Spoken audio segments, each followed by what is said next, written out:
नमस्कार,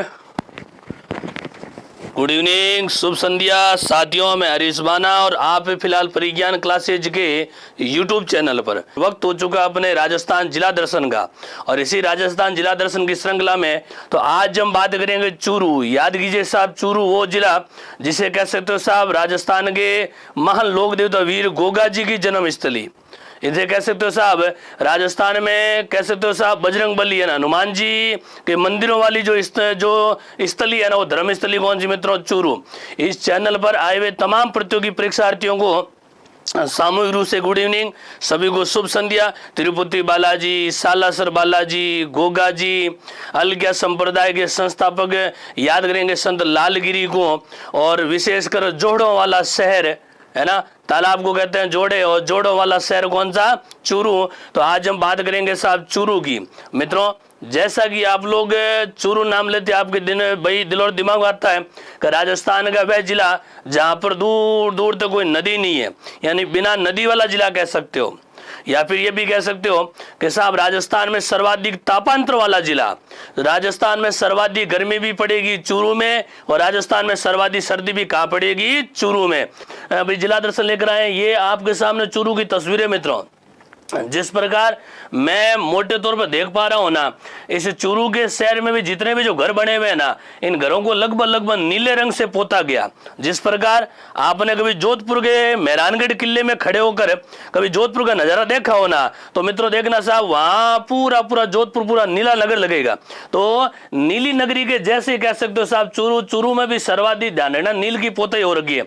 शुभंकर पूछे तो कृष्ण मृग यानी काला हिरण, और आप भली बात समझते हैं काले हिरण के लिए जो जिला प्रसिद्ध है वो मित्रों कौन सा है? चूरू। और चूरू का याद कीजिए ताल छापर अभ्यारण्य है।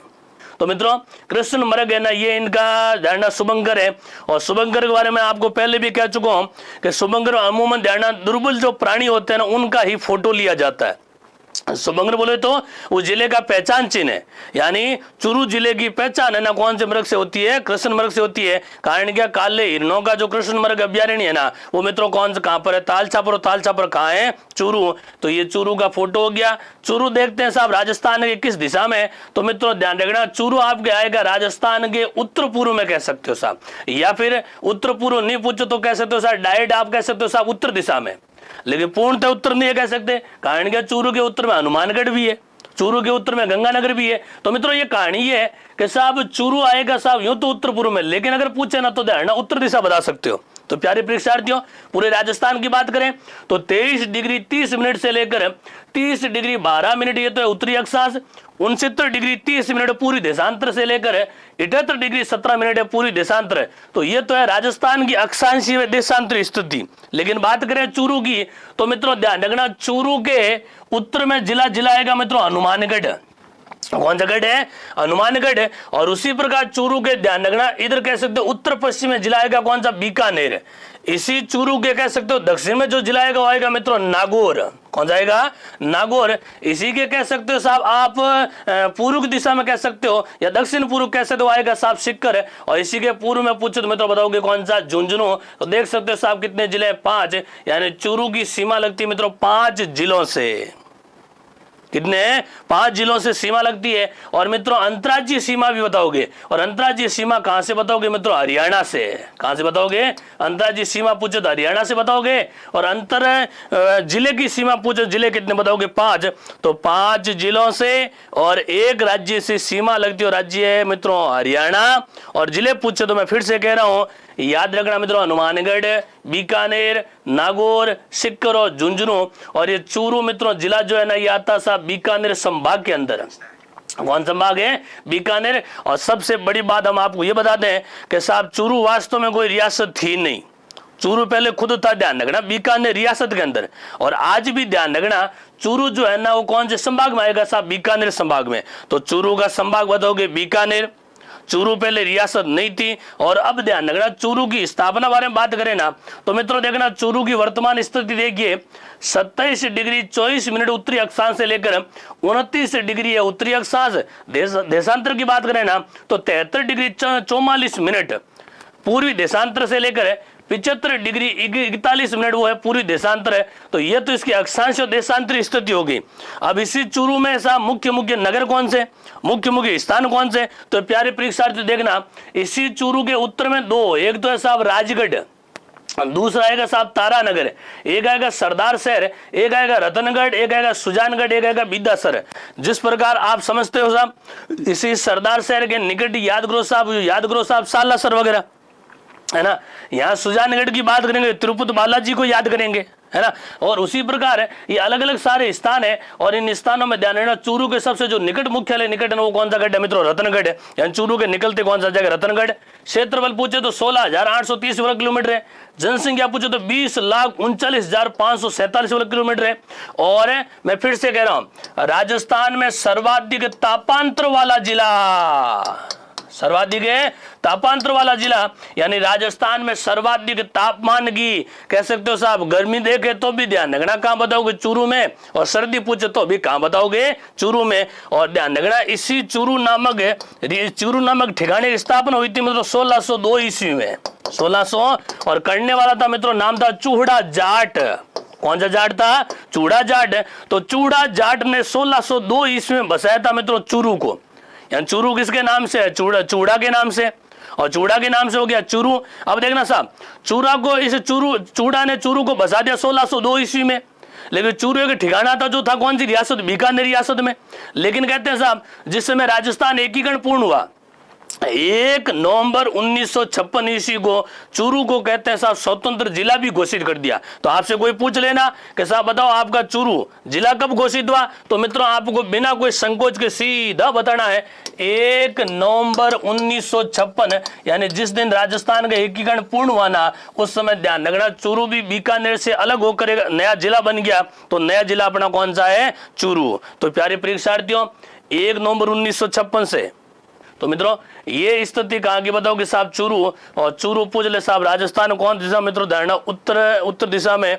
और राजस्थान का कहते हैं जिला कब घोषित हुआ, तो 1 नवंबर 1956 ईस्वी को। और इसी चूरू कहते हैं साहब तापांतर वाला जिला, इसी चूरू कहते हैं साहब जोड़ों वाला शहर, है ना। आगे बताएंगे साहब सेठानी का जोड़ा है, आगे बताएंगे साहब पिथाना का जोड़ा है, चर्चा करेंगे ना, देखते जाइए। अब इसी चूरू में ध्यान रखना, बीचों बीच जब बात करें, अब सबसे पहले बात करें साहब इस चूरू के 2011 की जनगणना अनुसार लिंगानुपात की, तो इसका लिंगानुपात है मित्रों 940, यानी 1000 पुरुष पर 940 महिलाएं हैं।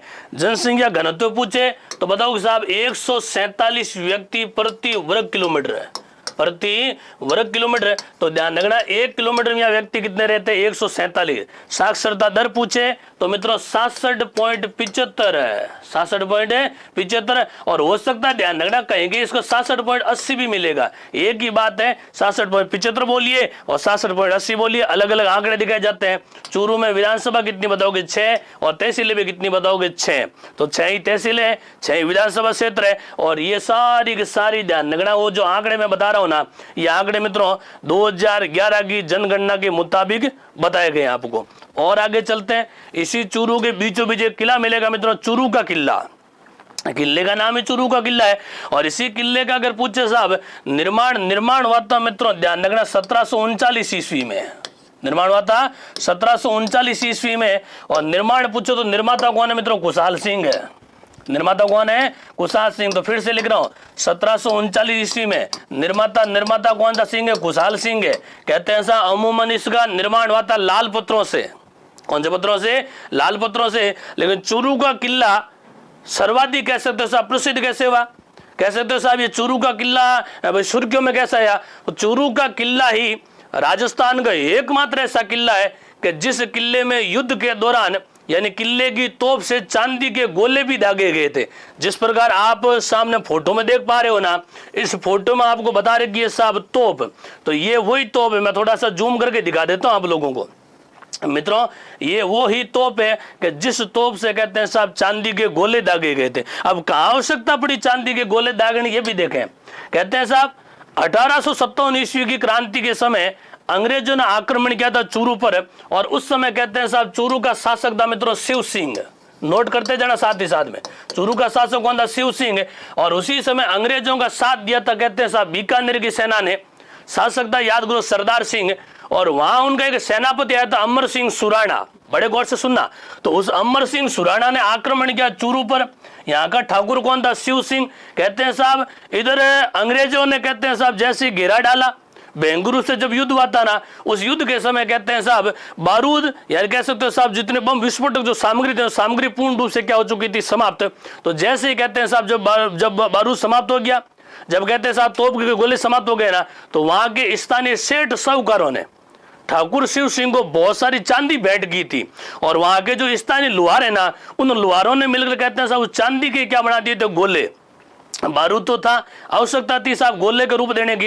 ये जो चूरू किला है इस पर एक बार नहीं बल्कि 2 बार आक्रमण हुआ था। प्यारे परीक्षार्थियों, 1814 ईस्वी में आक्रमण हुआ। उस समय बीकानेर का शासक कौन था? सूरत सिंह था। भाई सूरत सिंह के समय भी युद्ध हुआ था, उस समय भी कहते हैं साहब चांदी के गोले दागे गए थे, लेकिन पूर्णतः प्रमाणित नहीं है। इसीलिए कहते हैं साहब चांदी के गोले सर्वाधिक जो दागे गए, इतिहास में जो दर्ज है ना जो चांदी के गोले, उस समय कहते हैं साहब वो गोले वाली भाई कहानी कब की थी? 1857 की। इसको ऑथेंटिक क्यों मानते हैं कि साहब इस युद्ध में कहते हैं साहब चूरू पर आक्रमण करने वाले कौन थे? अंग्रेज थे।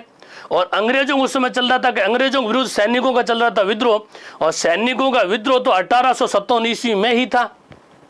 मेरी बात को पुनः गौर से सुनिए, मैं फिर कह रहा हूं 1814 ईस्वी में चूरू पर आक्रमण हुआ। उस समय आक्रमण किया था बीकानेर का शासक कौन था मित्रों? सूरत सिंह। उस समय आक्रमण हुआ। हो सकता है साहब उस समय भी चांदी के गोले दागे गए होंगे, हो सकता है पहले इन्होंने ट्रायल कर रखी होगी, तभी दोबारा कहते हैं 1857 ईस्वी में इसी का प्रयोग किया। और मैं इसको दावे के साथ क्यों कह सकता हूं? 1857 ईस्वी वेरी कन्फर्म यूं है कि 1857 ईस्वी की क्रांति के बाद इसी चूरू के किले को लेकर एक बहुत बड़ी कहावत प्रसिद्ध हुई थी। उस कहावत, उस कविता में यह लिखा था कि दोर ऊपर नीमड़ी दोरे ऊपर तोप, चांदी गोला चालतान गोरा ना क्या टोप। गोरा बोले तो अंग्रेज है, गोरा बोले तो अंग्रेज है। तो कहते हैं साहब अंग्रेजों के ऊपर कहते हैं साहब चांदी के गोले दागे गए थे। और अंग्रेजों पर कह सकते हो अंग्रेजों विरुद्ध जो लड़ी है ना, वो लड़ी कौन सी बताओगे? 1857 ईस्वी की बताओगे। तो मित्रों अपने पास प्रमाण भी है ना। तो आक्रमण, हाँ ये हो सकता है आक्रमण 2 बार भी हुए। 1814 भी सुनता है सूरत सिंह के समय, लेकिन सूरत सिंह के समय आक्रमण होना उस समय इस प्रकार कोई कहावत प्रसिद्ध नहीं हुई। कहावत ये हुई थी नहीं, 1857 ईस्वी की क्रांति समय हुई थी। मैं फिर से कह रहा हूं, दोरे ऊपर नीमड़ी दोरे ऊपर तोप, चांदी गोला चाल लिया गोरा ना क्या टोप। और टोप का मीन वही कह सकते हो साहब जो भी आपके टोपे टोपी वगैरह है। और वैसे बहुत लंबी चौड़ी कहानी है। वीको फीको पड़ंत्र गियो बण गोरा हमगीर, चांदी गोला चालिया चूरूरी तासीर। बड़ी लंबी चौड़ी कहानी है, मुझे कोई बनाने की आवश्यकता नहीं आप लोगों को। लेकिन ये जो तोप है, इसी तोप से चांदी गोले दागे गए थे। मित्रों मैं फिर से कह रहा हूं, एक बार नहीं क्वेश्चन हजारों बार पूछा गया है कि चांदी के गोले दागने वाला प्रसिद्ध किला है, या फिर कौन से किले से चांदी के गोले दागे गए। तो किला मित्रों कौन था बताओगे? चूरू का किला। किले का निर्माता था खुशहाल सिंह, और चांदी के गोले दागे उस समय ठाकुर कौन था? शिव सिंह। कहते हैं साहब वहां के जितने भी जो सुनार लोग थे, जितने भी सेठ साहूकार थे, उन्होंने चांदी भेंट की। और वहां के स्थानीय जो लोहार थे ना, उन लोहारों ने मिलकर कहते हैं सर चांदी के गोले बनाए, और वही गोले दागे गए थे अंग्रेजों पर। और कहते हैं सर अंग्रेजों पर जो गोले दागे गए ना, उसी समय कहते हैं अंग्रेज सेना ने वो युद्ध का मैदान भी छोड़ दिया। क्यों छोड़ दिया? कि साहब जो जनमानस की जो भावना थी ना, वो भावना किनके साथ थी? चूरू के ठाकुर के साथ थी। तो आम जनता की भावना को देखते हुए, जनमानस की भावना को देखते हुए कहते हैं साहब उस समय बीकानेर और जो अंग्रेजों की सेना थी ना, उस सेना ने मैदान छोड़ दिया। और अंततः कहते हैं साहब जीत हुई थी चूरू के ठाकुर की, और ठाकुर का नाम कौन सा सिंह है? शिव सिंह है। तो मित्रों चूरू का किला वही किला है जहां से चांदी के गोले दागे गए। और हमने आपको तोप भी बता दी, जिस तोप से कौन से गोले दागे गए हैं? चांदी के गोले। प्यारे परीक्षार्थियों मैं फिर से कह रहा हूं, चूरू का किला कहते हैं साहब बना हुआ लगभग लाल पत्थरों से, है ना। तो स्थानीय भाषा में कई बार लोग इसे लालगढ़ के नाम से पुकार लेते हैं, लेकिन लालगढ़ एक वो दूसरा बड़ा और है, ध्यान रखना।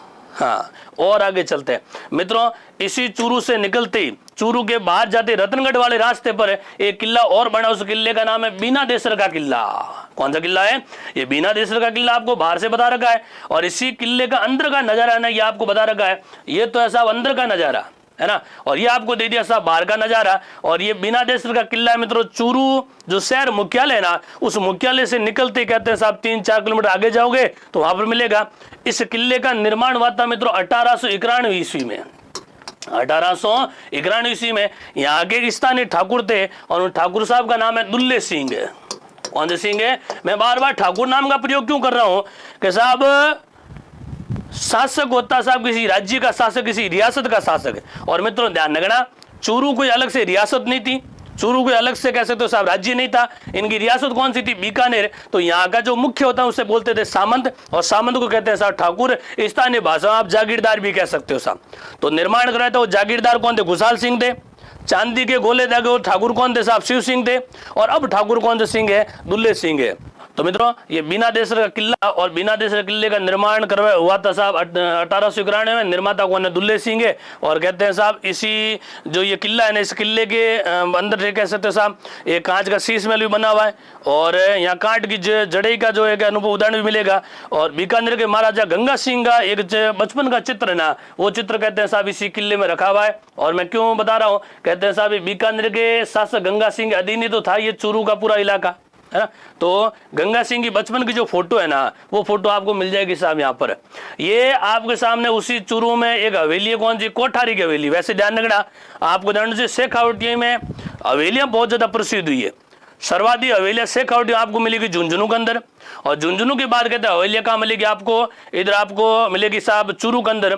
चूरू में आगे बताएंगे सुराना की हवेली भी है, लेकिन ये हवेली कौन सी? कोठारी की हवेली है। और कहते हैं साहब इस हवेली का जो निर्माण हुआ था ना, वो निर्माण हुआ था मित्रों 1925 ईस्वी में। 1925 ईस्वी में निर्माण हुआ था। यहाँ ओसवाल जैन, जिनका नाम है कोठारी जी नाम है, क्या नाम है? तो कोठारी के नाम है, कोठारी हवेली है। इन्हीं कोठारी में कोठारी और रहते मित्रों मालजी कोठारी। कौन सी कोठारी है? तो मालजी कोठारी के नाम से भी ये कोठारी हवेली प्रसिद्ध हुई है। और ये मालजी कोठारी है ना, उनके जो अंदर का जो नजारा है ना, ये आपके सामने नजारा है। हवेलियां बहुत सारी है, अलग अलग कमरे बने, अलग अलग मकान बने हुए हैं। उनमें से एक जो कह सकते हो साहब मकान बनाया था ना, वो बनाया था मालजी कोठारी ने। और इस हवेली को कहते हैं साहब मालजी का मकान भी कहा जाता है। इसका मकान है मालजी का मकान। तो मालजी का मकान बोलो चाहे कोठारी हवेली बोलो, बात एक ही साहब, है ना। तो कहते हैं साहब कोठारी जो परिवार था ना, उस परिवार ने हवेलियां बनाना प्रारंभ किया 1925 में। उन्हीं के परिवार में एक कोठारी हुए थे मालजी कोठारी, और इसी मालजी कोठारी ने भव्य बनाया था साहब, कह सकते हो साहब मकान बनाया था, एक हवेली का निर्माण करवाया। और उस हवेली, उस मकान का आज भी नाम है भाई मालजी का मकान, है ना। तो मालजी के मकान नामक ये जो हवेली बनी हुई है, और इस हवेली के अंदर कहते हैं साहब चित्रकारी भी हुई है।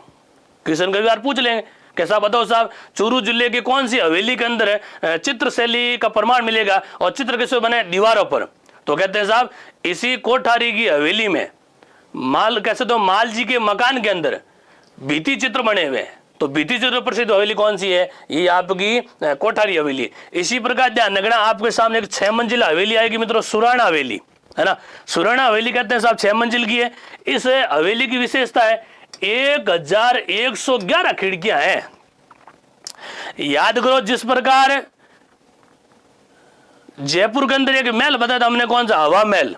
953 खिड़कियां, 365 झरोके, तो वहां से 953 खिड़कियां हैं, लेकिन यहाँ पर 1111 खिड़कियां हैं। इसीलिए तो ध्यान रखना, सुराना की जो हवेली है ना, उस हवेली को कहते हैं साहब ये है राजस्थान का हवा महल, राजस्थान का दूसरा हवा महल कह सकते हो। तो राजस्थान का दूसरा हवा महल माना जाता है मित्रों, ध्यान रखना ये सुराना की हवेली, है ना। और सुराना भी इनके एक परिवार का नाम है। और वर्तमान जो इनके सुराना जो मुख्य है ना, वो है बाबूलाल सुराना, है ना। तो बाबूलाल सुराना के नाम से कहते तो साहब इनका मालिक है ना, वो बाबूलाल सुराना का है। लेकिन इसे राजस्थान का दूसरा हवा महल भी कह सकते हो। 1111 कह सकते हो साहब खिड़कियां हैं। और इसका निर्माण हो गया था, ध्यान रखना, 1870 ईस्वी में। 1870 ईस्वी में निर्माण हुआ था। लेकिन वर्तमान पूछे साहब इसका मालिकाना हक किसके पास है, तो मैं फिर से नाम लिख रहा हूं मित्रों, बाबूलाल सुराना के पास है। तो बाबूलाल जी सुराना की हवेली है साहब, कौन सी? ये सुराना हवेली। तो फिर से कह रहा हूं कोठारी हवेली है और सुराना हवेली है। इसी प्रकार यहाँ पर बहुत सारे हवेली है, गोइनका की हवेली भी है। इसी प्रकार यहाँ पर मंत्री जी की हवेली भी है। तो कोठारी हवेली है, सुराना हवेली है, मंत्री जी की हवेली है, गोइनका हवेली है। ये सारी हवेलियां कहाँ की प्रसिद्ध है? चूरू की प्रसिद्ध है। अब इसी हवेली के अंदर के नजर आप देख सकते हो, बहुत सारी चित्रकारी हो रखी है। यहाँ पर कह सकते हो साहब जैन और बौद्ध धर्म के कह सकते हो साहब जितने भी संत हैं ना, उनके भी चित्र बने हुए। यहाँ पर महात्मा बुद्ध का भी चित्र है भाई, मूर्ति लगी हुई है। यहाँ पर जैन संत है, उनकी भी मूर्ति लगी हुई है। और ये यहाँ का अंदर का नजारा ऐसा विशेष सुराना की हवेली का आप लोग देख सकते हो, है ना। बहुत पुरानी है, इसलिए थोड़े से इसमें भाई ब्लैक हो रखी है, जो भी छज्जे वगैरह है ना, यानी इसको थोड़ा सा ब्लैक फंगस टाइप को ऐसा कुछ हो गया होगा, लेकिन कोई नहीं, ये जो भी है 1870 उस जमाने में हवेली बनाना साहब बहुत बड़ी बात थी। हाँ, अब देखना मित्रों, आपके सामने एक जोड़ा आया था, सेठानी का जोड़ा। मैं आपको क्लास के शुरू में कह चुका हूं कि साहब यहाँ के जो शेखावटी के स्थानीय जो तालाब होते हैं उन्हें जोड़ा कहा जाता है ना। तो जोड़े बहुत ज्यादा कहां पर है साहब, चूरू के अंदर है, और चूरू में पिथारना का जोड़ा है। उसी प्रकार एक जोड़ा कौन सा मित्रों, सेठानी का जोड़ा है। ये जो जोड़ा है ना, ये मित्रों देखना चूरू के निकट हमने बताया था रतनगढ़ है। ये जोड़ा रतनगढ़ के अंदर है। जोड़ा बोलो तो मित्रों तालाब है। ये तालाब का बाहर का नजारा, मैं आपको एक एक चीज दिखा रहा हूं। ये आपके तालाब का बाहर का नजारा है, ये तालाब के अंदर का नजारा जहां पर ये पूरा पानी बना हुआ है। ये मुख्य गेट हो गया, और ये अंदर आप देख सकते हो साहब भाई छज्जे लगे रखे, यानी कलात्मक रूप से कह सकते हो साहब भाई अलग से कंगूरे भी निकाले हुए है ना। तो कंगूरे निकले हुए, बड़े यूं कलात्मक छज्जे भी बने हुए। तो वास्तुकला का बहुत ज्यादा प्रयोग किया गया साहब इन्हीं बावड़ियों के अंदर। और ये जो बावड़ी, ये सेठानी का जोड़ा कहते हैं साहब, इसका निर्माण हुआ था 1956 ईस्वी में। उस समय कहते हैं साहब अपने हिंदुस्तान, अपने विशेषकर राजस्थान में कहते हैं साहब भयंकर वाला अकाल पड़ा था। तो अकाल राहत कार्य हेतु एक बहुत बड़ा जलाशय, बहुत बड़ा तालाब बनाया था। और तालाब बनाने वाली थी कहते हैं साहब भगवान दास की धर्मपत्नी, कह सकते हो साहब विधवा उनकी पत्नी थी। तो उन्हीं के कहते हैं साहब भगवान दास की पत्नी ने, या भगवान दास को तो बहुत बड़े सेठ थे, और सेठ की घरवाली क्या कहलाती है, सेठानी कहलाती है। तो भगवान दास की घरवाली सेठानी जी ने कहते हैं साहब अकाल पीड़ितों के लिए एक बहुत बड़ा जलाशय बनाया, बहुत बड़ा तालाब बनाया, और उसी तालाब उसी का नाम है मित्रों सेठानी का जोड़ा। और यहाँ पर बहुत सारे जोड़े बने हैं, जैसे मैंने कहा था पिथारना का जोड़ा है ना। और ये जो जोड़ा है ना, इसमें कहते हैं साहब बड़े अलग अलग प्रकार के रिसर्च भी हुए हैं। और आगे चलते हैं। अब जैसे ही चूरू का नाम लेते हैं उस समय आपको याद आते हैं जय बजरंगे बली के साहब सालासर के अंदर। सालासर कहाँ है, चूरू में। तो सालासर के अंदर बालाजी का मंदिर बना हुआ है। और आप जैसा कि मूर्ति को देख पा रहे हो ना, ऐसे मूर्ति में देखना साहब, ये बालाजी की मुख्य मूर्ति है, और मूर्ति में बालाजी की दाढ़ी और मूंछ भी आई हुई है। तो मित्रों इन्हें दाढ़ी और मूंछ वाले कौन से हैं, दाढ़ी मूंछ वाले बालाजी है ना, ये भी कह सकते हो। तो दाढ़ी मूंछ वाले, मूंछ दाढ़ी वाले जो बालाजी है ना, वो कहां पर मित्रों, सालासर अंदर है ना। इनका वर्ष में 2 बार मेला लगेगा, एक तो चैत्र पूर्णिमा और एक लगेगा साहब आश्विन पूर्णिमा को, है ना। और इसी बालाजी के मंदिर में कहते हैं साहब दाढ़ी मूंछ वाले जो बालाजी मूर्ति लगी हुई है। और यहाँ पर कहते हैं साहब, यहाँ एक मोहनदास नाम के एक बहुत बड़े कहते हैं साहब भाई साधु संत सन्यासी थे, और उनको पहली बार कहते हैं साहब ये मूर्ति दबी हुई मिली थी कहाँ, सालासर के कह सकते हो साहब जमीन के अंदर। जिस समय कहते हैं साहब वो खेत की जुताई कर रहे थे ना, उस समय कहते हैं साहब उन्हें वहां से खेत की जुताई के समय एक बालाजी की मूर्ति मिली, और उन्होंने मूर्ति को देखा ना, तो मूर्ति में कहते हैं साहब बालाजी के मूंछ और दाढ़ी भी आए हुए। तो वही मूंछ और दाढ़ी वाली मूर्ति इन्होंने लगाई थी सालासर में। आज वहां पर कह सकते हो साहब सालासर बालाजी का बहुत बड़ा मंदिर भी है। और इनका जो मुख्य मेला लगता है वर्ष में 2 बार, एक तो चैत्र पूर्णिमा, दूसरी आश्विन पूर्णिमा। और कहते हैं साहब ये बालाजी को जो मंदिर है ना सालासर के अंदर, भाई यहाँ बालाजी आपको 2 याद रखने, आगे एक बताऊंगा तिरुपति बालाजी जिन्हें कहते हैं वेंकटेश्वर बालाजी। तो एक तो तिरुपति बालाजी है और एक सालासर बालाजी है। तो कैसे साहब यहाँ हनुमान जी का मंदिर बना हुआ है, और इसी हनुमान जी मंदिर के निकट यहाँ कहते हैं साहब इनकी माता अंजनी का भी मंदिर बना, अंजना देवी का भी मंदिर बना हुआ है ना। तो अंजना देवी का मंदिर पूछना तो भी आपको चूरू बताना है। और ये आपके सामने बालाजी का मंदिर हो गया, बालाजी के दर्शन कर लेते हैं और जय बजरंग बली की से कहते हैं करे भली। और फिर आगे बढ़ के देख लेते हैं साहब शीर्षमेढ़ी ददरेवा। मित्रों शीर्षमेढ़ी नाम आते आपको याद होना चाहिए, यहाँ राजस्थान के प्रमुख लोक देवता याद करो साहब, राजस्थान के 5 पीरों में सम्मिलित देवता कौन, गोगा जी। और गोगा जी की जन्मस्थली कौन सी मित्रों, शीर्षमेढ़ी। जैसा कि आप लोग देख रहे हो यहाँ लिखा हुआ भी है जहार पीर गोगा जी का जन्म स्थान ददरेवा। तो मित्रों शीर्षमेढ़ी ददरेवा जो है ना, ये गोगा जी की जन्मस्थली है। यहाँ पर गोगा जी का मेला लगता है भाद्रपद कृष्ण नवमी को, भाद्रपद कृष्ण नवमी। और आपको ध्यान होना चाहिए जिस समय गोगा जी के सामने मुस्लिम लुटेरे आए थे गायों को छुड़ाने के लिए, जिस समय कहते हैं साहब विष्णु युद्ध हुआ था ना, उस समय युद्ध किन से हुआ था, महमूद गजनवी से। और महमूद गजनवी से युद्ध करते समय कहते हैं साहब गोगा जी का सर धड़ से क्या हो गया अलग है, और जहां पर गोगा जी का सिर गिरा ना उसी स्थान को कहते हैं साहब शीर्षमेढ़ी। और शीर्षमेढ़ी कहाँ है, ददरेवा में, और ददरेवा वर्तमान कहाँ है, चूरू के अंदर। तो गोगा जी की शीर्षमेढ़ी यानी सिर गिरा था चूरू में, और गोगा जी की धड़ गिरी थी याद रहो नौर में, नौर वर्तमान कहाँ, हनुमानगढ़ के अंदर। यानी कहते हैं साहब गोगा जी बिना खोपड़ी के लड़ते ही गए और लड़ते लड़ते कहां तक पहुंच गए थे साहब, हनुमानगढ़ में। अनुमान लगाओ साहब गोगा कितने खतरनाक थे कि सिर तो पड़ा है चूरू के अंदर। और बिना सिर के कहते हैं साहब धड़के सारे तलवारें चलाते हुए और कहते हैं साहब उन आक्रमणकारी उन आक्रांतों के कहते हैं साहब वध करते हुए आप खुद कहां तक चले गए थे? नौर कहां है? हनुमानगढ़। तो मित्रों ये गोगा जी का जहां सिर गिरा, गोगा जी की शिष्यमणि यहाँ जन्म स्थान भी है और यहीं पर कह सकते हो साहब गोगा जी का जन्म हुआ। याद करना गोगा जी के पिताजी का नाम आप भली भांति जानते हो, जेवर।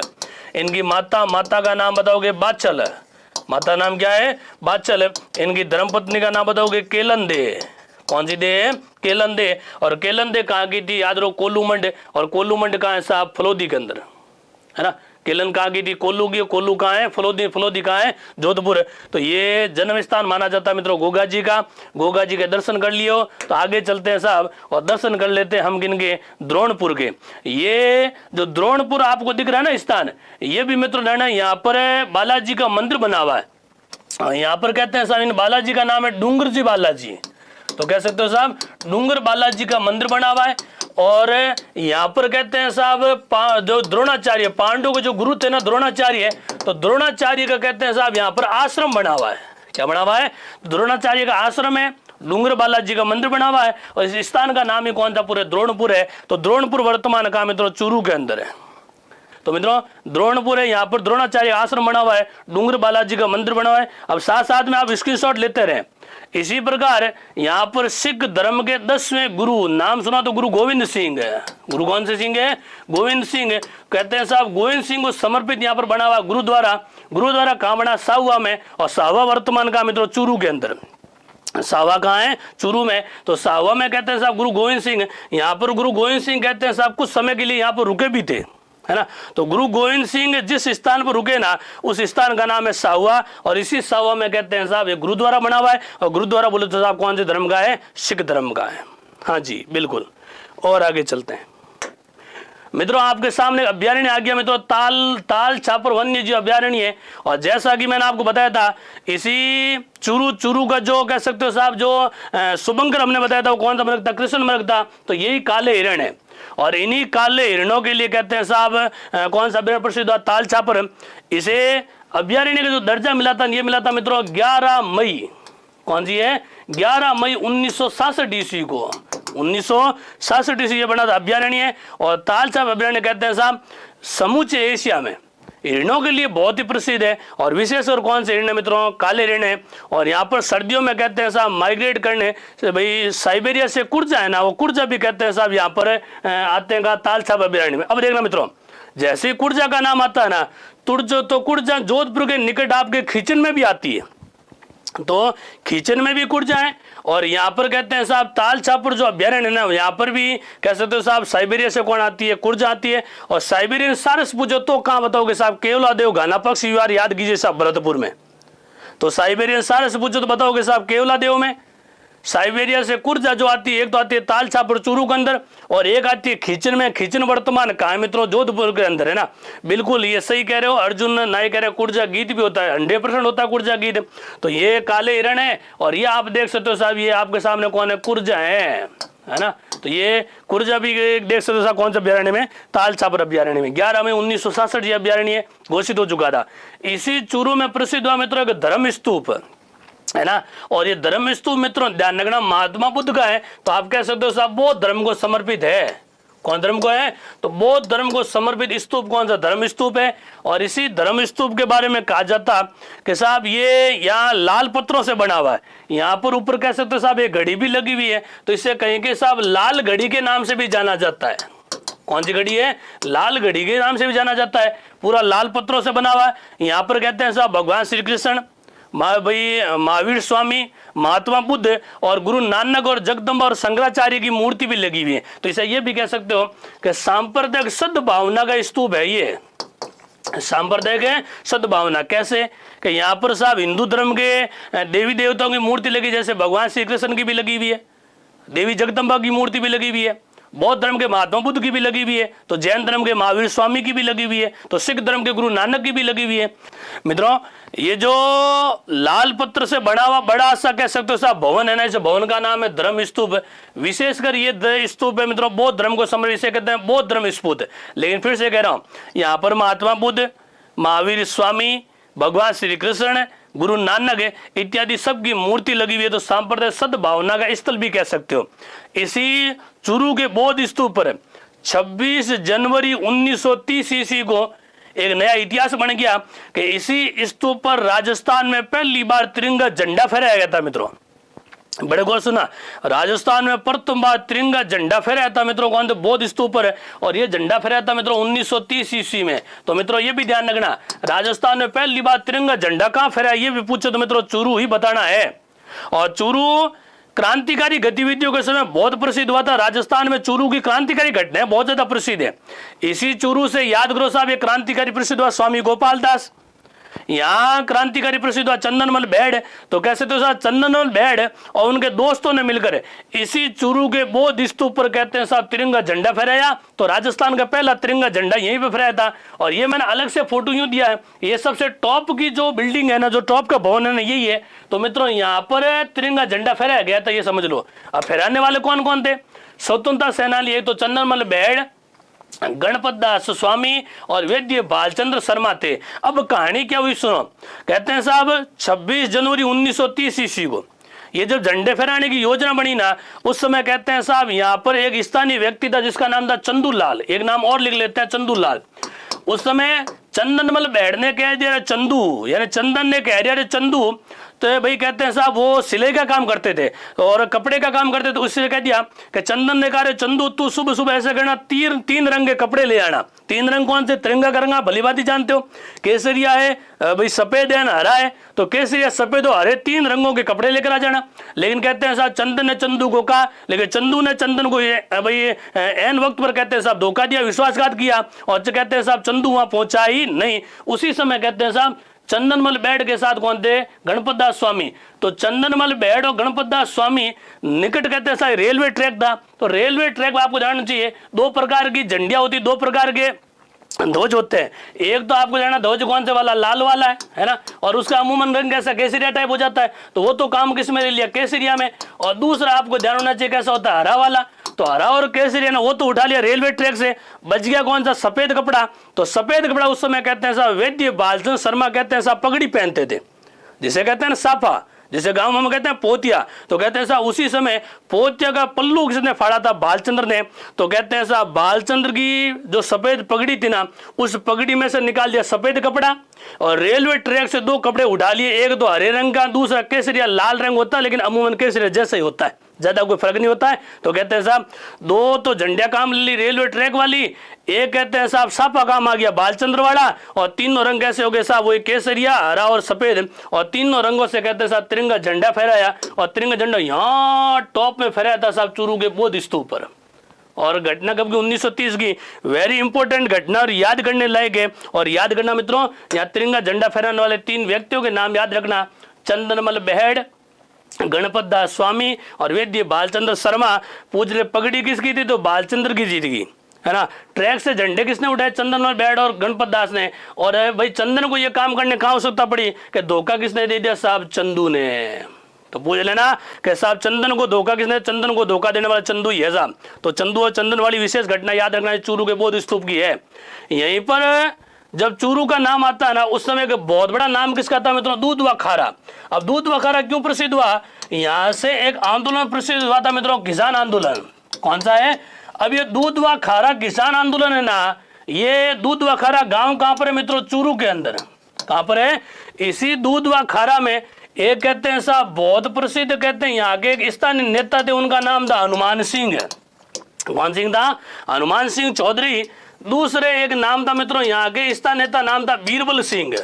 कौन सिंह है? और एक स्थानीय नेता बीकानेर से आगे थे, उनका नाम था मग्गाराम वैद्य। कौन सा वैद्य था? मग्गाराम वैद्य। इनके नेतृत्व में यहाँ आंदोलन प्रारंभ हुआ था मित्रों 1944 ईस्वी से। बड़े गौर से सुनना मेरी एक एक बात को, है ना। 1944 ईस्वी में इसी दूधवा खारा से आंदोलन प्रारंभ किया। हनुमान सिंह ने पूरा नाम पूछो तो बता देना, हनुमान सिंह बुडानिया। हनुमान सिंह कौन थे? तो हनुमान सिंह बुडानिया के नेतृत्व में मग्गाराम वैद्य भी आए, बीरबल सिंह भी आए, और यहाँ पर कहते हैं किसानों की सभा हुई। और यहाँ पर यह तय हुआ कि आज के बाद यहाँ के हम किसान को कर देने वाले नहीं है। दोबारा कहते हैं साहब इन्हीं किसान नेताओं के नेतृत्व में 1946 ईस्वी, बड़े गौर से सुना मेरे एक एक बात को, 1946 ईस्वी में एक घटना घटी हुई थी राय सिंह नगर में, और राय सिंह नगर वर्तमान का मित्रों श्री गंगानगर के अंदर। राय सिंह नगर कहाँ है? श्री गंगानगर। तो कहते हैं साहब इन्हीं नेताओं के नेतृत्व में दोबारा कहते हैं साहब किसानों की बैठक हुई, और उस बैठक में कहते हैं साहब एक दूध व खारा की महिला ने भी भाग लिया, और उसका नाम था मित्रों खेतूबाई। और खेतूबाई कौन थी मित्रों? मग्गाराम वैद्य की धर्मपत्नी थी। कई बार क्वेश्चन पूछा जाता है ना। वैसे ये खेतूबाई और मग्गाराम वैद्य बीकानेर से थे, कारण कि उस समय रियासत कौन सी थी? बीकानेर रियासत थी, है ना। और उस समय बीकानेर का शासक कौन था? गंगा सिंह। और गंगा सिंह कहते हैं साहब बहुत ही अत्याचारी शासकों की श्रेणी माना जाता था, है ना। उसने आम जनता पर कहते हैं साहब बहुत सारे कर लाद दिए थे, और यहाँ तक कहते हैं साहब बीकानेर ही एकमात्र साहित्यिक ऐसी रियासत थी कि जिस रियासत के शासक ने कहते हैं साहब पानी के लिए भी कर लगा दिया था, और उस कर का नाम था आबकर, है ना। तो उन करों के विरोध में इन नेताओं के नेतृत्व में कहते हैं साहब आंदोलन हुआ। आंदोलन की शुरुआत 1944 से दूध व खारा से हुई। दोबारा सभा हुई थी राय सिंह नगर में। वहां पर कहते हैं साहब अंग्रेज और सामंत आए, अंधाधुंध गोलियां चली। मग्गाराम और हनुमान सिंह ये तो बच गए, लेकिन कहते हैं साहब उस गोली कांड में शहीद कौन हो गया? बीरबल। और इसी बीरबल की याद में कहते हैं साहब इसी बीकानेर प्रजामंडल ने आगे जाकर एक दिवस बनाया था मित्रों, इसे बीरबल दिवस। कौन दिवस है? और प्यारे परीक्षा ध्यान रखना, बीकानेर प्रजामंडल की स्थापना करने वाले मग्गाराम वैद्य था। स्थापना हुई थी 1936 के अंदर स्थापना हुई थी मित्रों, याद रखना कहां पर है? कोलकाता के अंदर। कौन सी खाता में? तो कहते हैं साहब कोलकाता में स्थापना हुई थी 1936 में। उसी मग्गाराम वैद्य के नेतृत्व में 1946 ईस्वी में बीरबल की याद में एक दिवस बना, उस दिवस का नाम मित्रों बीरबल दिवस। तो बीरबल कांड था 1946 का, और बीकानेर प्रजामंडल स्थापित हो चुका था इससे 10 साल पहले 1936 ईस्वी में। उस समय वहां का अध्यक्ष बना था रघुवर दयाल गोयल। याद रखना मेरी एक एक बात को, रघुवर दयाल गोयल की अध्यक्षता में मग्गाराम वैद्य ने कोलकाता बीकानेर प्रजामंडल स्थापना की 1936 में। बार बार नाम क्यों ले रहा हूं सुनना। उसी बीकानेर प्रजामंडल ने 1946 ईस्वी में बीरबल की याद में एक दिवस मना, उस दिवस का नाम मित्रों बीरबल दिवस। और ध्यान रखना बीरबल दिवस मनाया गया था 1946 में। प्रजामंडल कौन सा बताओगे? बीकानेर। तो दूध व खारा ये आंदोलन कहाँ का बताओगे साहब? चूरू का, है ना। और चूरू की रियासत कौन सी बताओगे? बीकानेर रियासत है। हाँ जी, और आगे चलते हैं मित्रों। इसी प्रकार चूरू जिले के बहुत सारे मेले भी प्रसिद्ध हुए। उनमें से एक मेला प्रसिद्ध हुआ, बभूता सिद्ध का मेला प्रसिद्ध हुआ है ना। वैसे बभूता सिद्ध भी ध्यान रखना नाग के रूप में भी माने जाते हैं, है ना। सर्प के रूप में माने जाते हैं, सर्प का अवतार माना जाता है, यानी पहचान चिन्ह रूप में सर्प होता है। तो सर्प किसका प्रतीक है मित्रों? बभूता सिद्धि का। वैसे गोगा जी का भी सर्प भी होता है, लेकिन बभूता सिद्धि का भी कहते हैं साहब भाई कौन सा होता है? सर्प होता है। बहुत लंबी चौड़ी काटती है। कहते हैं साहब वहां पर एक चूरू के एक गांव में निकट कहते हैं काला नाडा था। उसी काले नाटे पर कहते हैं साहब किसी सांप ने डंग मार लिया। डंग मारने के साथ साथ उन्हें वरदान भी दिया गया कि आज के बाद सर्पदंश से पीड़ित कोई व्यक्ति बभूता सिद्धि आपके मंदिर में आएगा और आपके नाम की कोई तांती बांध लेगा ना, तो कहते हैं साहब वो सर्पदंश से पीड़ित व्यक्ति स्वस्थ हो जाता है साहब बभूता सिद्ध के मंदिर के अंदर। तो मित्रों ये बभूता सिद्ध का मेला लगता है चूरू जिले में। एक छोटा सा गांव है चंगोई। चंगोई कहाँ है? तारानगर के अंदर। और लगता है भाद्रपद शुक्ल सप्तमी के दिन, भाद्र शुक्ल है सप्तमी। उसी प्रकार गोगा जी का मेला है, थोड़ी देर पहले बता दिया। ददरेवा गांव लगता है भाद्रपद कृष्ण नवमी को, जिसे कहते हैं गोगा नवमी। उसी प्रकार मेला लगता है सालासर बालाजी का भी मेला लगता है। ये मेला मैं बता देता आपको चैत्र और आश्विन में, चैत्र और आश्विन पूर्णिमा को लगता है साहब। और मित्रों ध्यान रखना ये सालासर बालाजी एकमात्र ऐसे बालाजी है जिन्हें मूंछ और दाढ़ी वाले बालाजी भी कहा जाता है। मैं आपको बार बार कह रहा हूँ चूरू राजस्थान का वो जिला है जो सर्वाधिक तापांतर वाला जिला है। तापांतर बोले तो ताप में बहुत ज्यादा अंतर, गर्मी पड़ेगी तो भी चूरू में पड़ेगी और सर्दी पड़ेगी तो भी सर्वाधिक चूरू में ही पड़ेगी साहब, है ना। तो ये 3 मेले याद रखना, बभूता सिद्ध का मेला, गोगा जी का मेला और सालासर बालाजी का मेला, है ना। और आगे चलते हैं। अब उसी प्रकार यहाँ पर नहर परियोजना भी चल रही है, यहाँ 2 लिफ्ट नहर भी है। कौन कौन सी सुनो? गंधेली नोहर साहुआ लिफ्ट नहर, ये इसका पुराना नाम था, वर्तमान इसका नाम कर दिया चौधरी कुंभाराम लिफ्ट नहर है, ये नया नाम है। और कहते हैं साहब ये जो लिफ्ट नहर स्थापित हुई ये हुई थी मित्रों 2013 ईस्वी में। 2000 है। ये लिफ्ट नहर कहाँ ये भी देखें, हनुमानगढ़, चूरू और झुंझुनू है ना, इसके लाभान्वित जिले माने जाते हैं। 2 चरण में चली थी ये नहर। पहले चरण में हनुमानगढ़ और चूरू था, और दूसरे में चूरू और झुंझुनू था। तो चूरू तो दोनों ही चरण में शामिल है ही साहब। तो ये चौधरी कुंभाराम आर्य लिफ्ट नहर यानी नहर किससे निकाली है? उसी इंदिरा गांधी नहर से। यानी मुख्य नहर तो कौन सी? वो IGNP इंदिरा गांधी नहर परियोजना, उसमें से लिफ्ट नहर निकाली। उसका पहले तो नाम था सावा लिफ्ट नहर परियोजना, लेकिन अब उसका नाम हो गया चौधरी कुंभाराम लिफ्ट नहर परियोजना। और इससे कहते हैं साहब लाभान्वित कितने जिले? 3 जिले। और 3 जिलों ध्यान रखना, ये एक सिंचाई परियोजना है।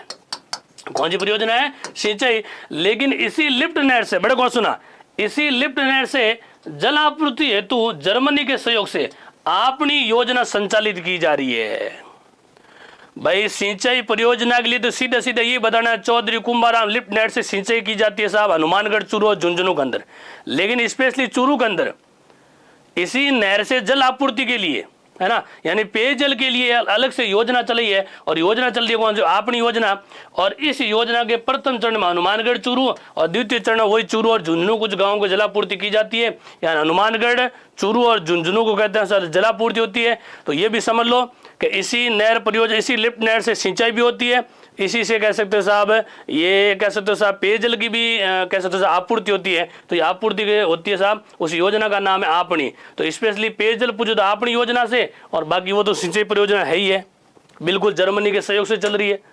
आगे एक परियोजना और है सिद्धमुख नहर परियोजना, है ना। इसका शिलान्यास हुआ था 5 अक्टूबर 1989 को। यूरोपियन आर्थिक सहायता से संचालित, परंतु पोखरण परमाणु परीक्षण पदार्थ नाबार्ड से वितरित सहायता की। अब पोखरण याद करो साहब, याद आ रहा कुछ कुछ? पोखरण वाला कांड याद करो साहब, 1998 वाला, है ना।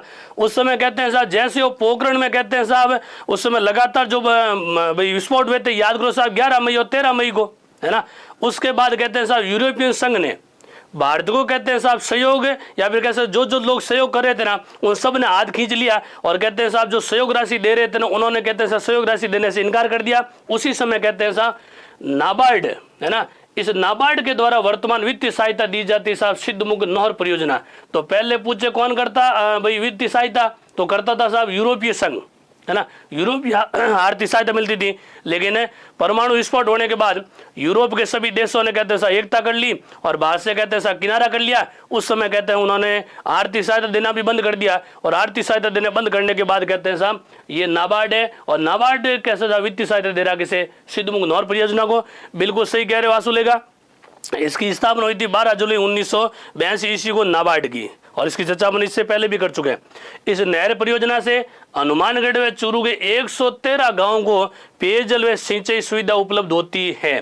सीधी सीधी बातें दो ध्यान रखो, चौधरी कुंभाराम आर्य और सिद्धमुख नहर, दो ऐसी परियोजनाएं जो कैसे साहब चूरू में, और चूरू के साथ कैसे हनुमानगढ़ और झुंझुनू तक भी कैसे साहब वहाँ से लाभान्वित हो रहे हैं। भाई लाभान्वित कौन हो रहे हैं? ये भाई पेयजल मानो और चाहे सिंचाई परियोजना के लिए मानो।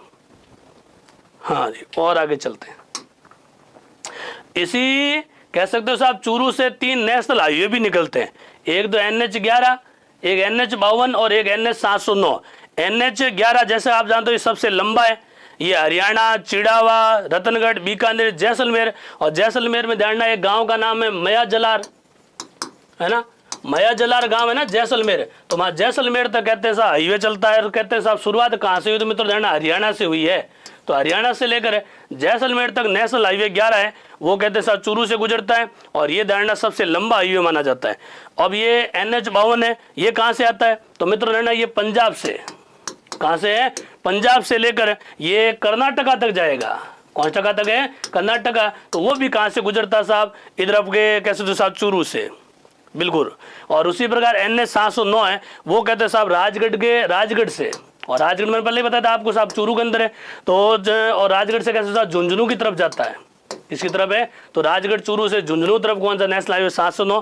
तो मैं फिर कह रहा हूँ हरियाणा से लेकर जैसलमेर तक है वो NH11, पंजाब से लेकर कर्नाटका तक है NH52, और राजगढ़ चूरू से लेकर झुंझुनू तक जाता है NH709। यानी 3 नेशनल हाईवे वो गुजरते कहाँ से साहब? आपके चूरू से।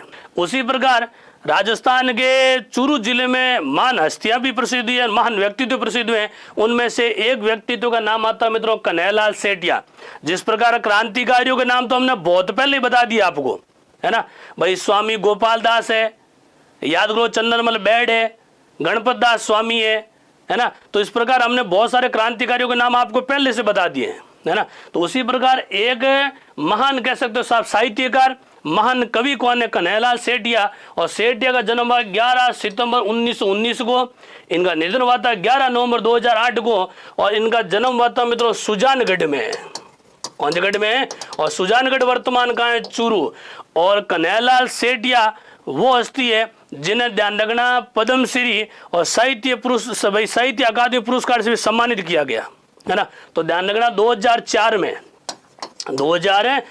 में इन्हें पद्मश्री से सम्मानित किया गया था। कौन सा है? और साथ में कहते हैं साहित्य अकादमी पुरस्कार उससे भी सम्मानित किया। और 1988 ईस्वी में, सन याद रखना, 1988 ईस्वी में ज्ञानपीठ पुरस्कार से सम्मानित किया गया। कौन सा पुरस्कार है? ज्ञानपीठ पुरस्कार। और सबसे बड़ा सम्मान एक और याद रखना, राजस्थान में एक पुरस्कार दिया जाता है मित्रों, राजस्थान रत्न। कौन सा रत्न है? और राजस्थान रत्न पुरस्कार की शुरुआत हुई थी 2012 में। और 2012 में राजस्थान की 12 हस्तियों को राजस्थान रत्न पुरस्कार से सम्मानित किया। और उनमें से एक हस्ती है, वो है मित्रों कन्हैयालाल सेठिया। तो मित्रों सेठिया का जन्म हुआ सुजानगढ़ के अंदर, जन्म हुआ 1919 में। इन्हीं कन्हैयालाल सेठिया बारे में कहा जाता कि साहब इनको पद्मश्री मिला हुआ है, इन्हें साहित्य अकादमी पुरस्कार मिला हुआ है, और इन्हें ज्ञानपीठ पुरस्कार से सम्मानित किया गया। और दूसरी बात ये भी ध्यान रखना, इन्हें राजस्थान रत्न से सम्मानित किया। अब सम्मानित क्यों किया? इसका कारण ये का बहुत बड़े महान साहित्यकार माने जाते हैं, और इनके बहुत प्रसिद्ध ग्रंथ है। उसमें से सबसे बड़ा प्रसिद्ध ग्रंथ है पातल और पीतल। पातल व पीतल। उसी प्रकार धरती दोरारी, जलम भूम, दरकुंजा धर मंजला और हल्दी घाटी और हिंदी नामक कहते हैं साहब साहित्य लिखने वाले कौन है? कन्हैयालाल सेठिया है। लेकिन इनकी प्रमुख रचनाएं पूछना तो रचनाएं मित्रों ध्यान रखना, मैं नाम लिख भी देता हूं। सबसे बड़ी रचना कन्हैयालाल सेठिया की रचना पूछे तो रचना मित्रों एक तो याद रखनी है पाथल व पीथल। पाथल व पीतल। वैसे एक पाथल व पीतल का प्रयोग वेली कृष्ण रुक्मणी की ख्यात में भी आप लोग करते हो, है ना। उसी प्रकार कहते हैं साहब एक इनका ग्रंथ प्रसिद्ध है जलम भूम। जलम भूम, वैसे भूमि को भूम भी कहा जाता है ना। और उसी प्रकार ध्यान इनका एक प्रसिद्ध ग्रंथ है धरती दोरारी। धरती दोरारी लिखने वाले कौन है मित्रों? वही कन्हैयालाल सेठिया। उसी प्रकार इनका एक ग्रंथ है दरकुंजा धर मंजला। दरकुंजा धर मंजला लिखने वाले मित्रों कौन है? कन्हैयालाल सेठिया। और सेठिया को मैंने पहले कह दिया साहब पद्मश्री भी मिला हुआ है, ज्ञानपीठ पुरस्कार, इन्हें ज्ञानपीठ मूर्ति देवी पुरस्कार मिला हुआ है। और उसी प्रकार कहते हैं साहब इनके बहुत सारे और ग्रंथ है भाई। वनफूल तो काव्य संग्रह हो गया, है ना। बाकी हल्दी घाटी है भाई, हिंदी है ना। ये सारे ग्रंथ लिखने वाले कौन है? कन्हैयालाल सेठिया। तो सेठिया को राजस्थान रत्न मिला था 2012 में, मृत्यु उपरांत कह सकते हो, है ना। उसी प्रकार यहाँ के एक बहुत बड़े उद्योगपति प्रसिद्ध है, नाम है लक्ष्मी निवास मित्तल। जन्म हुआ था 15 जून 1950 को। और इनका जन्म हुआ था मित्रों चूरू के सादुलपुर में। कहाँ पर हुआ था? सादुलपुर, या फिर कह सकते हो साहब शार्दुलपुर। वैसे आपको ध्यान होना चाहिए जिस समय हिंदुस्तान में राजतंत्र था ना, उस समय बीकानेर के अंतिम राजा कौन थे? शार्दुल सिंह। उन्हीं के नाम से एक नगर प्रसिद्ध है मित्रों शार्दुलपुर। और उसी शार्दुलपुर में जन्म हुआ था साहब लक्ष्मी निवास मित्तल साहब का। वर्तमान आप ब्रिटेन में और दुनिया में रहने वाले कहते हैं साहब सबसे धनी भारतीय कह सकते हो। भारत में रहते हुए नहीं, भारत के बाहर, है ना। भारत के बाहर दुनिया में कहते हैं साहब सबसे बड़े भारतीय और ब्रिटेन के सबसे धनी एशियाई व्यक्ति भी माने जाते हैं, है ना। और विश्व में कैसे साहब 9वें सबसे बड़े धनी व्यक्ति माने जाते हैं मित्तल साहब। और आपका कह सकते हो साहब इनका मित्तल NNM नाम से एक भाई उद्योग समूह भी है।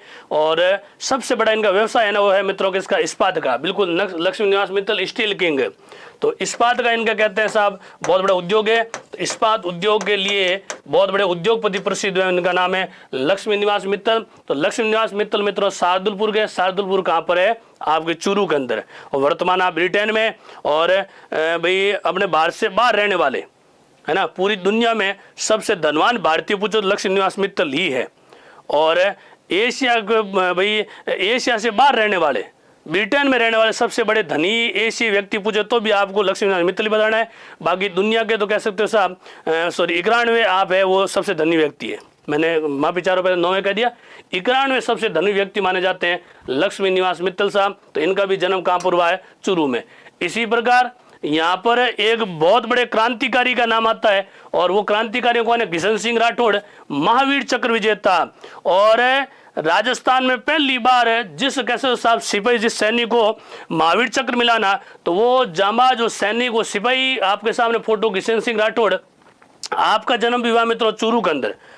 आपको ध्यान होना चाहिए, भारत आज़ादी के बाद 1 वर्ष बाद 1948 ईस्वी में कश्मीर के मुद्दे को लेकर भारत पाक युद्ध हुआ था, और उसी भारत पाक युद्ध में कहते हैं साहब इन्होंने अपनी शौर्यता, अपनी वीरता दिखाई, और उसी समय कहते हैं साहब 1948 ईस्वी में इनकी बहादुरी के लिए इन्हें कहते हैं साहब महावीर चक्र से भी सम्मानित किया गया। तो आप महावीर चक्र से सम्मानित होने वाले किशन सिंह राठौड़ साहब, वो भी कहाँ के बताओगे आप? चूरू से बताओगे। उसी प्रकार यहाँ चूरू की ही कह सकते हो साहब महिला खिलाड़ी कह सकते हो, या फिर महान एथलेटिक्स कह सकते हो, नाम कृष्णा पूनिया, जो वर्तमान आपके भाई विधायक महोदया भी है, तो वर्तमान की विधायक महोदया। और कह सकते हो साहब ओलंपिक तक में अपनी दाग जमाने वाली जो कृष्णा पूनिया है ना, वो भी मित्रों कहाँ की? चूरू की। वैसे इनका जन्म हरियाणा में हो रखा है, स्पष्ट बता दूं मैं, लेकिन इनका विवाह है ना, इनका विवाह हो रखा साहब चूरू के अंदर, है ना। और इनका विवाह हुआ था इनके कोच के साथ ही, है ना। आप भली बात ही जानते हैं। तो मित्रों कृष्णा पूनिया का ससुराल कह सकते हो। वर्तमान जो निवास स्थान वो कौन सा? चूरू है। आपका जन्म हुआ था 5 मई 1977 ईस्वी को, और आप 11 अक्टूबर 2010 को दिल्ली में आयोजित राष्ट्रमंडल खेलों फाइनल मैच में कहते हैं साहब 61.51 मीटर कहते हैं साहब, उसके साथ इन्होंने स्वर्ण पदक भी जीता था। डिस्कस थ्रोअर जिसे तस्तरी कहते हैं ना, तो तस्तरी फेंक में, डिस्कस थ्रोअर में कहते हैं साहब आपको एशियाई खेलों में स्वर्ण पदक मिला हुआ है। अब एशियाई खेल जो 2006 और 2010 है ना, उसमें तो मिला था कांस्य पदक। वैसे पूरा छाप देता हूं मैं, 2006 और 2010 जो एशियाई खेल उसमें तो मिला था मित्रों कांस्य पदक है। कौन सा पदक है? कांस्य पदक है। और साथ ही साथ ध्यान रखना, आगे जाकर 2010 में राष्ट्रमंडल खेल बना, तो 2010 के राष्ट्रमंडल खेल में कहते हैं साहब ये स्वर्ण पदक से भी सम्मानित हुई थी, यानी स्वर्ण पदक मिला था। और मिला कि नहीं था कृष्णा पूनिया को? तो मित्रों 2010 में कह सकते हो साहब जो राष्ट्रमंडल खेल हुआ ना, उस राष्ट्रमंडल खेल में स्वर्ण पदक विजेता जो महिला खिलाड़ी थी ना, वो थी मित्रों कौन? कृष्णा पूनिया। तो कृष्णा पूनिया आप मित्रों वर्तमान कहाँ से बिलोंग करती है? चूरू से। और इन्हें कहते हैं साहब कौन सा पदक मिला था? स्वर्ण पदक। अब मित्रों देखना, ये तो खेल के पदक की बात हो रही है, खेल के सम्मान की बात हो रही है। विशेषकर ध्यान रखना 2006 और 2010 के एशियाई खेलों मिला था कांस्य पदक, है ना। 2010 में राष्ट्रमंडल खेल में था स्वर्ण पदक है। और इससे पहले मैंने कहा था दिल्ली में आयोजित हुआ था जो राष्ट्रमंडल खेल वाला, है ना, उसमें भी कह सकते हो साहब स्वर्ण। वैसे राष्ट्रमंडल खेल ना अपने हिंदुस्तान हुआ था मित्रों दिल्ली के अंदर ही, है ना। उस खेल में कहते हैं साहब स्वर्ण पदक से सम्मानित हुई थी कौन? कृष्णा पूनिया। और इन्हें पद्मश्री, इन्हें राजीव गांधी खेल रत्न से भी सम्मानित किया गया है ना। तो ये कृष्णा पूनिया, और कृष्णा पूनिया के बारे में हम आपको पहले से बता चुके हैं। आपका जन्म हरियाणा में हुआ था, और हरियाणा के बाद कहते हैं साहब इनके बारे में कहते हैं साहब इनका ससुराल जो है ना वो कहाँ है? चूरू के अंदर। उसी प्रकार चूरू के महान खिलाड़ी, पैरा ओलंपिक खिलाड़ी, और आपको जानना चाहिए जेवलियन थ्रोअर माने जाते हैं, यानी वही भाला फेंक है। तो भाला फेंक में सिद्धहस्त है। और ओलंपिक विजेता का आपके सामने फोटो है देवेंद्र झाझड़िया साहब। आपका जन्म हुआ था 10 जून 1981 ईस्वी को, और इन्हें एक बार नहीं बल्कि 2 स्वर्ण पदक जीतने वाले पहले भारतीय पैरा ओलंपिक है ये, है ना। 2004 एथेंस में जो पैरा ओलंपिक हुआ था ना, उसमें स्वर्ण पदक जीता था। दोबारा ब्राजील के रियो डी जेनेरिया में भी 2016 में कहते हैं साहब ग्रीष्मकालीन पैरा ओलंपिक खेल के अंदर इन्हें भी कहते हैं साहब दोबारा स्वर्ण पदक जीता। 2 बार इन्हें स्वर्ण पदक मिल चुका है। बिल्कुल चूरू प्रतिभाशाली लोगों की नगरी 100% है साहब। चूरू के अंदर हिंदुस्तान के महान उद्योगपति लक्ष्मी निवास मित्तल का भी जन्म हुआ। चूरू के अंदर राजस्थान के महान क्रांतिकारियों का जन्म हुआ। और वर्तमान में चूरू में कहते हैं साहब महान खिलाड़ियों का भी जन्म हुआ, जिसमें एक तो जन्म में कृष्णा पूनिया जन्म तो नहीं है, लेकिन कृष्णा पूनिया का कह सकते हो ससुराल है ना। लेकिन देवेंद्र झाझड़िया का जन्म हुआ आप कह सकते हो साहब 2004 और 2016 ओलंपिक कहते हैं साहब एक बार नहीं बल्कि 2 बार स्वर्ण पदक विजेता माने जाते हैं। स्वर्ण पदक विजेता। और देवेंद्र झाझड़िया साहब की कहानी बहुत लंबी चौड़ी है। बचपन में कहते हैं साहब जिसमें मात्र 8-10 वर्ष की अवस्था थी ना, उसमें खेजड़ी वृक्ष के ऊपर कहते हैं साहब बिजली का तार था, और उसे खेजड़ी वृक्ष के कहते हैं साहब किसी हरी टहनी पर हाथ लगाने से उस समय करंट लगने की वजह से इनका कहते हैं साहब एक हाथ चला गया। तो एक हाथ नहीं है, केवल एक हाथ से कहते हैं साहब भाला फेंक कर एक बार नहीं बल्कि 2 बार ओलंपिक में कहते हैं साहब स्वर्ण पदक दिलाने वाले कौन? देवेंद्र झाझड़िया साहब। और बड़ी लेटेस्ट बात ध्यान रखना, वर्तमान में कुछ ही दिन बाद होने वाला टोक्यो जो ओलंपिक है ना, टोक्यो ओलंपिक के लिए भी आप हिस्सा लेने के लिए क्वालिफाई हो चुके हैं। तो टोक्यो ओलंपिक में भी फिलहाल हिस्सा लेंगे देवेंद्र झाझड़िया साहब। उसे अवसर बदला और अवसर ये एक बार नहीं बल्कि दो बार के स्वर्ण पदक मिला। ये तो पदक की बात हो रही है। बात करें साहब यहाँ अपने भाई हिंदुस्तान में कौन कौन से पुरस्कार सम्मानित हुए, तो 2004 में अर्जुन पुरस्कार मिला, 2012 पद्मश्री सम्मानित हुए और 2017 फिलहाल राजीव गांधी खेल रत्न में मिला था। तो मित्रों अर्जुन पुरस्कार साथ ही साथ कैसे साहब पद्मश्री है ना, और साथ ही साथ राजीव गांधी खेल रत्न पुरस्कार से सम्मानित हुए। और सम्मानित होने वाले महान खिलाड़ी आपके सामने मित्रों देवेंद्र झाझड़िया, 2004 में अर्जुन पुरस्कार मिला, 2012 में कैसे साहब पद्मश्री मिला और वर्तमान 2017 में कहते हैं राजीव गांधी खेल रत्न पुरस्कार मिला। तो मैं फिर से कह रहा हूँ, 2 बार ओलंपिक में स्वर्ण पदक जीतने वाले, 1 बार नहीं बल्कि 3 बार राष्ट्रीय स्तर के पदकों से सम्मानित होने वाले भाई एक महान खिलाड़ी आपके सामने कौन? देवेंद्र झाझड़िया साहब। और बड़ी खुशी की बात, बड़ी हर्षोल्लास की बात ये कि वर्तमान में भी साहब जो टोक्यो ओलंपिक के लिए जो हिस्सेदारी के लिए जो फाइनल लिस्ट जारी हो रही है ना, उस लिस्ट में गए वर्तमान में रहना देवेंद्र झाझड़िया का भी नाम शामिल है। यानी आप 2021 के टोक्यो ओलंपिक में भाग लेंगे। तो मैं मेरी तरफ से, इस चैनल पर आए हुए तमाम विद्यार्थियों की तरफ से और परिज्ञान के पूरे चैनल और परिवार की तरफ से मैं इन्हें जीत की अग्रिम शुभकामनाएं प्रेषित करता हूं। और आप हमारे लिए 2021 में भी हिंदुस्तान के लिए आप गोल्ड मेडल जीते, तो स्वर्ण पदक जीतने की इनको अब अग्रिम शुभकामनाएं। तो मित्रों ये थे आपके सामने देवेंद्र झाझड़िया साहब। तो देवेंद्र झाझड़िया के पुरस्कार भी ध्यान रखना और इनका पूरा जो खेल के प्रति योगदान वो विशेष कर ध्यान रखना। मित्रों ये तो आपके सामने व्याख्या सहित थे। अब परीक्षा उपयोगी महत्वपूर्ण प्रश्न, अब टकटकी लगा के बैठना और साथ साथ स्क्रीनशॉट लेते जाना। मित्रों यहाँ एक योजना चलाई गई है पार्लर पानी, और पार्लर पानी का मीन आप भली बात ही समझते हो। लगभग यहाँ आए हुए सभी कैसे ग्रामीण परिवेश के विद्यार्थी है और हम भली बात ही जानते हैं कि बारिश के पानी को जो इकट्ठा किया जाता है वही पानी पार्लर पानी कहलाता है। वही कौन सा है? पार्लर पानी कहलाता है। तो राजस्थान का चूरू जिला वर्षा जल पार्लर पानी के संग्रहण हेतु अनूठी कार्य योजना को क्रियान्वित करने वाला एकमात्र जिला क्यों है? कि साहब इस चूरू में कोई नदियां तो है नहीं, पानी के संसाधन बहुत कम है, केवल नहर ही पानी का एकमात्र संसाधन है। और नहर कौन सी? इंदिरा गांधी नहर, वहाँ की 2 लिफ्ट नहर मैंने आपको बता दी थी। तो केवल नहर ही इनका एकमात्र समाधान है, इसीलिए तो यहाँ सर्वाधिक जोड़े बनाए गए हैं पार्लर पानी टांके में। वैसे आजकल तो ये टंकियाँ भी कहते साहब डलवा देते हैं, गांव में कहते हैं टंकियाँ भी कूदवा देते हैं, लेकिन पुराने जमाने कहते हैं साहब उसे इकट्ठा करने के लिए बहुत बड़ा आगोर बनाया जाता था। आगोर में समझते हो भाई, टांके के चारों तरफ कहते हैं साहब बाढ़ कर दी जाती थी और ढलान बना दी जाती थी टांके की तरफ, ताकि सारा जो बारिश का इकट्ठा हुआ पानी है ना वो पानी जाएगा टांके के अंदर, उसे कहते थे पार्लर पानी। तो पार्लर पानी की जो योजना है ये कहाँ से प्रारंभ की थी? चूरू से। एक ओलमा नामक कह सकते हो साहब, एक ओलमा नामक पत्रिका भी जो कैसे प्रकाशित हुई वो कहाँ से हुई थी साहब? चूरू से। राजस्थानी भाषा का उत्थान एवं आंचलिक साहित्य को मुखर करती हुई पत्रिका जो चूरू से संबंधित है। मित्रों अलग अलग पत्रिका आपने बहुत सारी देखी है, जैसे जागती ज्योत पत्रिका कहाँ से है साहब?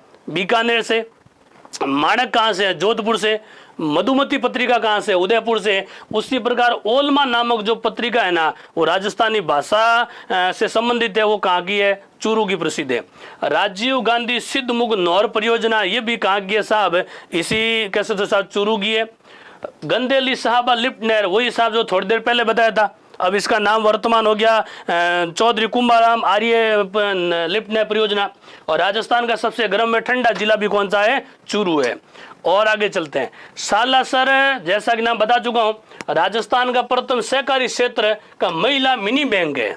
यानी सहकारी क्षेत्र कोऑपरेटिव जिसे कहते हैं ना, उसका पहला कैसे साहब महिला मिनी बैंक है ना, वो कहाँ स्थापित हुआ है? चूरू के अंदर। चूरू में स्थान पूछो तो सालासर। तारानगर क्यों प्रसिद्ध है? यहाँ भित्ति चित्रों हेतु प्रसिद्ध तथा रामदेव जी का मेला लगता है। रामदेव जी का स्थानीय मेला लगता है तारानगर के अंदर, और तारानगर कहाँ है मित्रों? चूरू के अंदर है। और यहाँ के भित्ति चित्र भी बहुत प्रसिद्ध हुए हैं। उसी प्रकार द्रोणपुर स्थान है जो मैं थोड़ी देर पहले बता दिया, द्रोणाचार्य की आश्रम स्थली है गोपालपुर में। और राजस्थान का सबसे कम जो वन क्षेत्र वाला जिला है ना वो भी कौन सा मित्रों? चूरू है। यहाँ राजस्थान में सबसे कम जो वन है ना वो कहाँ है? चूरू के अंदर। ताल छापर वन्य जीव अभ्यारण्य वो भी चूरू में। एक कबूतरी नृत्य किया जाता साहब, कौन सा है? कबूतरी नृत्य है ना, वो भी कहाँ का प्रसिद्ध है? चूरू का। चंदन की मूर्तियों के लिए प्रसिद्ध कौन सा है भाई? चूरू है।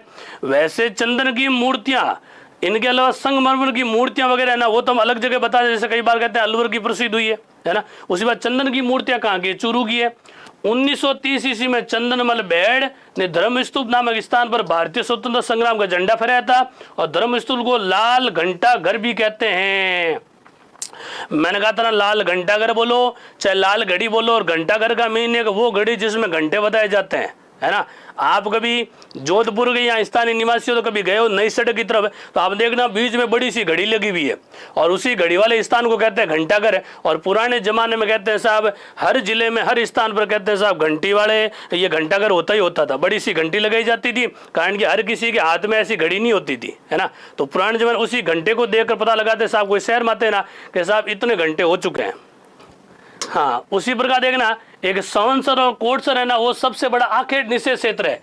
मित्रों याद करो, सबसे कम जो आखेट निषेध क्षेत्र है ना, वो हमने चर्चा आपसे थोड़े दिन पहले ही की थी। मित्रों अगर आपको ढंग से याद हो तो बूंदी के अंदर याद है, कुछ नहीं, बूंदी नहीं सॉरी, चित्तौड़गढ़ के अंदर, है ना। याद करो साहब, वो विषधारी अभ्यारण्य है ना। तो सबसे छोटा जो आखेट निषेध क्षेत्र वो तो कहाँ? चित्तौड़गढ़ के अंदर है। और सबसे बड़ा आखेट निषेध क्षेत्र है वो कहाँ? संवत्सर कहाँ? कोटसर में। और ये कहाँ? चूरू के अंदर। पीला पोमचा व ओढ़नी की रंगाई कहाँ की प्रसिद्ध है? वो भी चूरू की है। गोयनका की हवेली है ना, वो भी कहाँ की? चूरू की है। साहवा सिखों का सबसे बड़ा मेला लगता है, और इसी साहवा हमने कहा था ना साहब, ये गुरुद्वारा बना हुआ है। कौन सा द्वारा है? गुरुद्वारा। सुजानगढ़ में बिग्गा जी का स्मारक बना हुआ है। वैसे बिग्गा जी का प्रमुख स्थल तो रीडी बिग्गा बीकानेर के अंदर है, जाखड़ जाति के कुल देवता अगर याद हो तो, है ना। लेकिन ध्यान रखना, उसी प्रकार बिग्गा जी का एक स्मारक और बना हुआ, वो कहाँ है? सुजानगढ़। और सुजानगढ़ कहाँ? वही चूरू के अंदर। सुराणा के हवा महल, मैंने आपको थोड़ी देर पहले बताया। मंत्रियों की मोती हवेली, रामविलास गोयनका की हवेली, और दानचंद चोपड़ा की हवेली है, ये कहाँ की प्रसिद्ध है? मित्रों चूरू के अंदर। दो हवेली हमने आपको बताई थी, कोठारी हवेली और याद करो साहब सुराणा हवेली, बाकी वाले भी याद रखना। चूरू जिले में एक भी नदी नहीं बहती साहब। और परथना का जो जोड़ा है ना, ये भी कहाँ का प्रसिद्ध है साहब? चूरू का। तो मित्रों, तो आज के लिए इतना ही, विदाई चाहते हैं। इस चैनल पर आए हुए तमाम प्रतियोगी परीक्षार्थियों को उज्जवल भविष्य की हार्दिक शुभकामनाएं। सभी का दिन शुभ रहे। शुभ रात्रि। धन्यवाद।